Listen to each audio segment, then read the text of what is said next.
Hello guys! Welcome back sa akin channel. So dahil mamaya pang flight ko, So itutour ko muna kayo dito sa Zurich Airport, sa main hub. Kung saan yung sakayan ng mga train, mga bus, saan yung bilihan ng mga pasalubong, yan.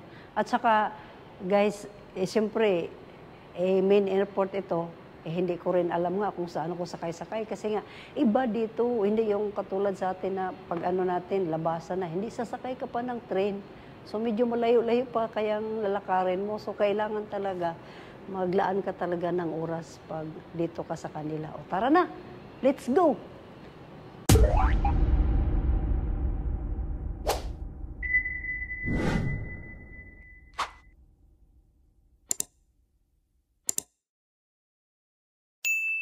So pindutin daw natin ito. Ito ba? Yan. So mag-elevator tayo kasi sobrang habog naman, taas eh. Tahimik dito ngayon. Kunti lang nakaparada ngayon dito, O, dito tayo sa letter A. Solo natin to guys. Tadang! Tadang! Tadang! Uy, Thai Airways, Gina!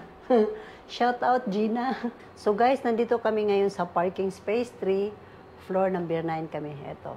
Tapos, ito yung kung gusto mo niya magka-rental, pindot mo lang ito. Then 1, ito yung check-in 1, check-in 2, circle. Yung OG, itong yung OG guys, dito yung mga restaurant. Yan, kung gusto mong mag-lunch ka muna o siyempre, maaga-aga kang pumuntang airport, o dito mo siya hanapin. Ayan. Ito naman yung 0, arrival 1, arrival 2. Yung mga shopping center, same time, meron din, So, dito naman sa level 01, check-in 3. Train station. O, let's go. Pindutin natin ngayon ang this one.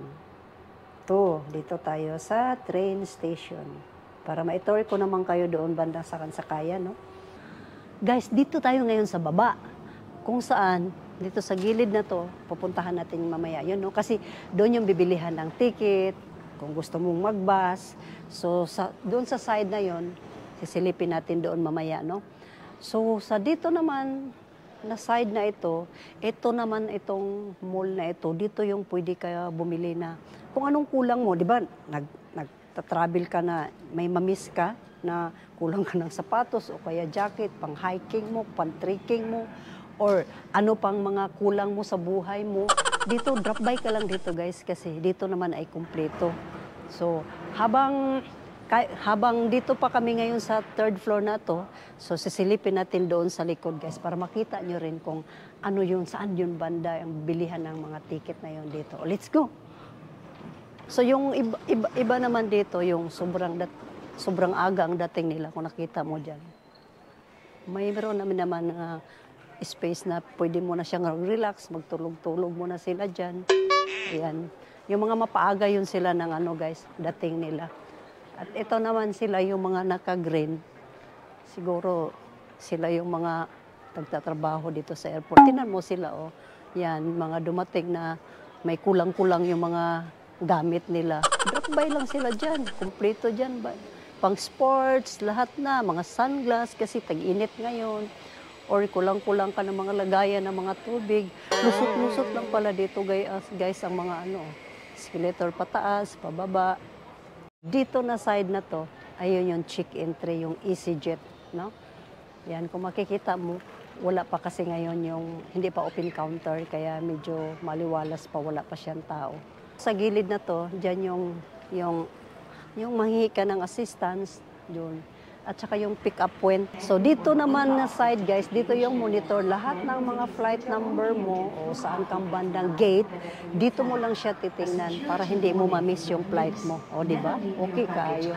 So, sa kabilang banger, guys, kung makikita mo, nandoon yung Coop. Kung saan, kung medyo na-hungry ka, nagutom ka, mag-coffee-coffee ka, ayun, malapit lang doon sa monitor yung Coop. Kasi marami kang mapagpilian doon.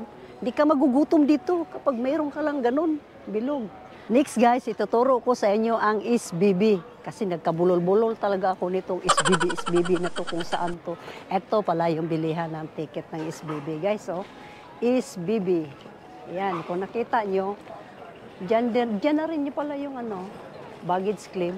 So guys, kung gusto niyo bumili ng Swiss Travel Pass, dito ang office ng ano, ticket ng ano, SBB, kung saan kung first timer ka ba, kung gusto mo na this mo direct nga makakausap mo, yan. Pero kung marunong ka naman, expert ka na sa pag-travel, ayun yung rail station ticket niya, magpindot-pindot ka na lang doon kasi expert ka na, di ba? Pero sa mga first timer, siguro na katulad ko, kailangan ko talaga tao sa tao ang kausapin ko para hindi ako maligaw-ligaw. So ayan guys, ang SBB na train, nakita mo? Paano nga ba gumamit doon guys sa pindot-pindot na yun kung bibili ka doon ng rail ticket mo doon? Siyempre kung expert ka na, chok-chok-chok ka lang siguro, pindot-pindot. Pero pag first timer ka, tara, samahan niyo ako at tuturuan ko kayo. Kala mo, expert na rin ako, no? Pero meron naman mag-a-assist sa'yo kapag iba ang mapapindot mo. Siyempre, matik yun. Merong assistance talaga dito. Paano nga ba bumili ng ticket sa katulad kung hindi ko alam? Ganito daw pala ang gagawin. So ito yung German language guys, no? Ito naman ay hindi ko alam. Ito naman yung Italian. Yan. So dito tayo sa English. Pindutin natin tong welcome. Tapos kung saan ako ngayon. So nandito ako ngayon sa Zurich Airport. So ito na, from Zurich Airport, pupunta ako ngayon ng Lucerne. So pindutin ko yung Lucerne. Yan. So ayan. So dito naman sa Lucerne, titingnan mo siya kung tama ba yung time, akma ba sa yung, makatch up mo ba yung time na yan. So pagkatapos, select. Pak. Dito guys, kung first class o second class, nasa'yo na yun. Kung marami-rami kang pera, first class ka. Pero kung tama-tama lang, doon ka na sa medyo mas makapmura ka. So, wala naman tayong half fare. So, dito tayo sa full fare. Pero guys, kung one way lang ang pipindutin mo, ito pipindutin mo. Pero kung two way, balikan ang ticket mo, dito ka, pak. Yan. Tapos, ito ngayon guys, ang babayaran mo. Yan. So, marunong na pala ako, pwede na pala ako mag-isa. So, ganito guys, magbili ng ticket kung gusto mo na pindot-pindot ka sa machine. Pero kung gusto mo talaga nga doon ka sa office nila, tulad ng sinabi ko, doon sa gilid lang, sa likod lang. Yun guys, ang kaibahan. So, kailangan din siguro na matuto ka rin ng ganito kasi minsan, pag pumunta ka doon, maraming tao, marami silang customer ba? So, hindi ka agad ma-entertain. Pero kung may kaunti ka naman sigurong alam sa pagpindot-pindot ng mga machine, hindi tayong medyo nganga, no? So, tinuruan nila ako na magganito para balang araw, kung ako na lang isa, hindi ako anga-anga. Kasi sa totoo lang guys, sa bawat travel namin, siyempre, nandiyan sila. Ako mag-aantay lang para bang mag-aantay lang ng subuan. Pero dapat pala dagdagan mo rin yung kaalaman mo. So sana ito yung yung pag-try ko dito kung paano matuto dito mo kumuha ng rail ticket, no? Sana magustuhan nyo at ma-share ko rin sa inyo yung aking mga experience. Pagkatapos pala guys, pag makuha mo na yung ticket mo doon sa machine, punta ka na dito sa signage na ito. Kung halimbawa ang kinuha mo is 24, 1527. Pupunta ka dito sa platform 1. Dito na side yung platform 1. So kung platform 2 ka naman, dito lang din siya sa kabila. So ganyan, no? Ang sakayan dito guys, kailangan pala huwag ka magpahuli-huli kasi kung hindi, maiwanan ka talaga. Nangyari na, back to sender ka. Guys, in every airport talaga, meron talaga yan siyang Starbucks kasi yung iba, yung mga maagang dumadating. So, kailangan mo na mag-relax, magkape-kape muna, mag-snack. So, nandito sa likod ko, dito lang yung Starbucks, guys. Ang tanong, kung magkano. So, guys, akit ako sa taas, ha, para matortor ko kayo dito ba. Murasag kong correct, no? Magtortor, akala mo taga rito. Ayan. Pasyal-pasyal muna kami dito, no? Kasi nga, sa sobrang aga namin, kaya libot-libotin muna namin. Sayang naman yung oras kung iupo mo lang. Ayan. So, paakyat tayo ngayon. Silipin natin kung ano naman meron dito sa taas. So, ganyan, no? Lusot-lusot lang talaga dito, no? So, kailangan talaga magbasa-basa ka rin kasi Kung hindi, maligaw-ligaw ka rin pala talaga. Bawat floor, may mga flight updates. Yan. Saan ka aakyat. Yan. Basa-basa lang talaga. So, dito na side, ito na side na to, dito mo makikita yung food court nila. Ito, silipin natin yung food court nila, no? Baka sakali merong pakbert dito. Saka lauuya ba? Kasi yun lang kaya ng budget ko eh. Bucket meal. Dito yung food court nila, guys. Gusto mo mga fresh fruits dito at saka yung famous nila na strongly. Ito yon ang food court nila, guys, na pizza, lalaki na pizza. Yan. Malaking pizza. Salad, kung gusto mo naman kumain ng mga salad. Yan. KFC. Ito, guys, hindi na tayo makuratan kasi sa Pilipinas, meron naman tayong KFC, ano. Yan. Mahal nga lang, no? Tipin mo yung isang ganyan, 20. So, ayun, tulad ng sinabi ko, kapag mag-order ka, pindot-pindot lang dito. Ito yung kaloob-looban ng kanilang food court. Ito yung the best na mga kakainin. So, meron din tayo niyan sa Pinas. Mga salad lang na kakaiba, guys. Puro mga bilog-bilog ba, no? So, naikot ko na kayo sa loob ng food court. Itong sarap na mga tinapay dito, ang lalaki, no? Kung nakikita nyo, yun yung arrival to. So, kung nandito kayo banda sa may food court, no? Dito na side, yan, tumbok lang yan yung arrival to. Nakita nyo, nagdadatingan yung mga nag-arrive. So, yan. Ito, guys. Maganda kasi, pagdating mo, kapag medyo nagutom ka, ayun, food court na kaagad. Tingnan ko nga kung baka may darating na kamag-anak, no? Sana baka mabigla ako pag may dumating ang kamag-anak dito kasi nag-arrive ng sila, oh. Yan na side, guys. Yan yung sakayan ng bus. Yan, paakyat. So, i-check natin, no? Kung gusto magbabas ka, yan, umakyat ka lang dito. Kung nakikita nyo, yun yan. Yan, mga bus doon. Mga green man nilang suot. Naalala ko tuloy yung mga green boys natin sa samahan sa trabaho. So ito ang kinakaganda, guys, kasi paglabas mo dito sa mga bus station dito, meron ulit ng tinatawag na The Circle. Kung saan, yun, marami ka na naman pwede mapagpipilian ng gusto mong bibilhin habang nag-aantay ka. Yan yung mga bus, oh. No, nag-aantay pa sila ng mga pasahero. Yan. So, ito yung The Circle na to, kung makikita mo, ayan. Dito yung mga mall. Makikita mo yan. So, papasukin natin. Kasi, tawid lang to eh. Tawid lang to siya sa kabilang airport. Ayan, oh. Ayan. So, at least, nakikita ko, no, na dito lang pala sa pinakataas yung sakayan nila ng mga bus. Saka train. Oop. Ito, guys, oh. Kalapit siya. O, yan. Hinto ka muna, ha. Tatawid mo ng taga-bukid, ha. Gusto ko sana magtinda-tinda dito ng ng palamig. Bingka, puto mo day, itlog mo manoy, itlog mo orange. Wala may nagtinda-tinda ditong mga vendors. Ano mo akit-akit sa bus ba? Wala mo ko nakita.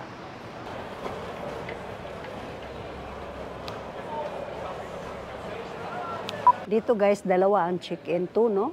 So, isa sa taas, isa sa baba. Kung saan ako ngayon, ito yung check-in to. So, dito naman sa likod ko, kung nakita mo yung lounge, Swiss lounge. Yan, Swiss lounge arrival. Tapos, yun sa dulo, yun na naman yun yung check-in 1. Meron ba akong guys, kwento ba, experience ba? Since na nandito tayo sa airport, no, yung WC nila, CR nila, yung ang style ng yung tubig, aeroplano, yung labasan ng tubig, sabon at saka So, dinilaw ko pag ganun ba, kasi na ganun, aeroplano, ganun. Pindot kong dalawa, ang sabon, tumalsik Tumalsik sa mukha ko, guys. Pangit experience, no? Kailangan pala talaga, no? Magbasa-basa ka ba?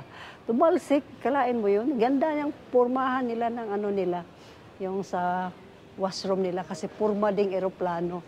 Galing, no? Kaso nga lang, guys, ang malupit dahil nagtalsikan yung sabon sa mukha ko. Kasi yung hangin, dapat magpahangin ako, magpatuyo, di ba? Sabon ang lumabas, ano ba yun? So, akyat tayo doon tayo sa check-in to. Check natin kung anong airlines yung mga nandoon, no? Elevator muna tayo para hindi tayo mahirapan mag-akyat-akyat, no? So, going up. So, pindot tayo ng dos. Pak! Ayan. Para matingnan naman natin doon kung gaano malawak yung check-in to doon, tsaka sa check-in 1. Tsaka iba-iba kasi, siyempre, iba-ibang gagamit, iba-ibang airlines. Yun. Baka doon tayo. Hello! So, ito na guys. So, ngayon medyo makikita nyo ngayon tahimik pa. Dahil hindi pa nag-open ang mga counter. Pero ang mga empleyado na dito sa check-in to, nakapurma na sila, nakaupo na sila. So, waiting na lang sila sa passenger. Sa check-in to guys, ito yung mga airlines na nandito. So, paglabas mo dito, ito din yung gusto mo mag-over ka, magta-taxi ka, mag-grab ka. O, dito yung pick-up point. Kita mo naman. Wow, ito na ang puro eroplano. Ganito palang kalakaran dito. Pag nagdito ka, i-drop off, meron ka lang 5 minutes. So, pag sumusubra ka, magbabayad ka na pala doon. So, kailangan pala dito, ganun, no? Run. May bayad pa pala, may bayad pa pala pag sumubra. So, wala talagang thank you, guys. Minsan din, naisip ko na lang na, dito na lang din kaya ako magtrabaho. Total, connected naman yung trabaho ko sa Pinas, no? Para ma-experience ko lang sana kung anong kalakaran dito. Pwede lang ba? Pwede lang ba i-change? O, tanong ko muna sa sa taga-Suiso, kung tanggapin bambalo dito. Still ang paita, eh. So, yan na nga, guys, no? Yan ang kinaganda dahil kahit papaano, nakaikot-ikot tayo ng buong airport. So, laking ano din to, laking experience din to sa buhay ko na hindi lang kabundukan ang napuntahan ko, hindi lang city, pati airport, nikot-ikot pumaunsa. Ano yun? Param sa tang inspector. Ano yun? Dito sa check-in to guys, dito yung location ng mga wheelchair passengers, yung special assistance natin, no? Dito naka-reserve dito. Yan. Kung wala kang timbangan sa bahay mo, ito, ang laki ng timbangan nila, ito. Yan, patong lang yon, patong mo lang yung bagahe mo dyan. Tapos, dito yung kilo. Ito sa baba, diba? Ito, kiluhan to, ang laki. Yan, pumatong lang ako, diba? Tapos, yun ang kilo doon, oh. Tadaan! Diba? Super high-tech ang kiluhan nila. Ito nga maganda guys dahil kung meron kang kamag-anak dito, nagtatrabaho dito sa airport, meron silang observation deck na kung saan papasok ka doon tapos bibigyan ka ng ticket nga dito, ganito, pero libre. So, di ba? Kalain mo yun, maikot mo yung buong airport, ma-observe mo mula likod, taas, baba. Dahil nga, binibigyan ka nila ng access kasi nga, yun nga, may kasama kang dito nagtatrabaho. Ang lupit, no? Para din tayong correct dito, no? Na magkanda ka na inspection.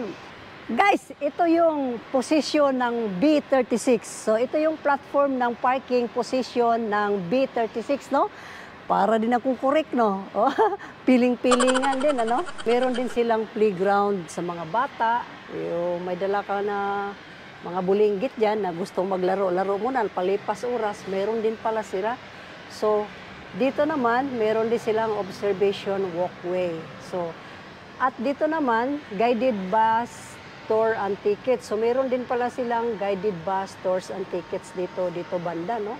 Hindi ko nga alam, doon sila na side. At itong malupit kasi kapag medyo nagugutom ka, meron din silang restaurant. Kalain mo yun. So, proceed tayo doon sa kabilang dulo, ha? So, ito yung bilihan ng ticket ng bus, oh. Ticketing. Yan. German na. O anong salita na ba ito? Basta ito yung ticket na ito nabilihan, guys. Ito. So ngayon, proceed tayo sa dulo. Wow, ang aliwalas naman. Sarap ng feeling na nakaikot ako dito buong airport, guys. So, yan.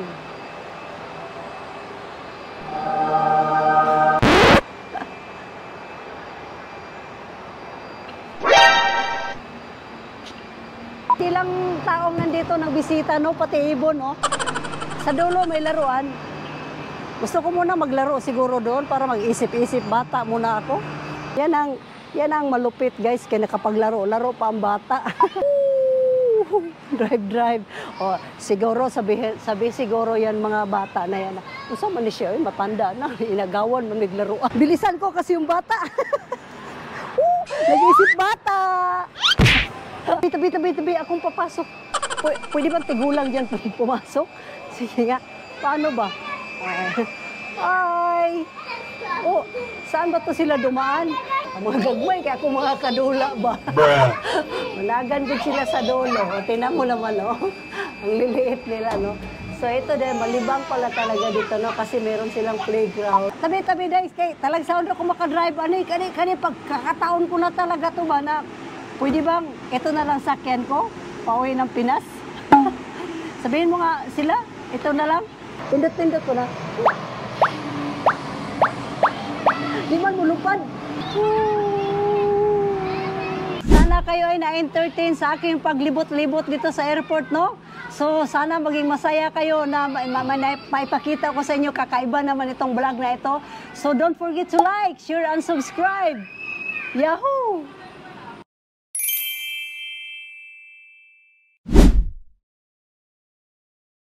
Guys ha, kasi magpalupad pa ko, kaya hindi ko alam kung paano ni magpalupad.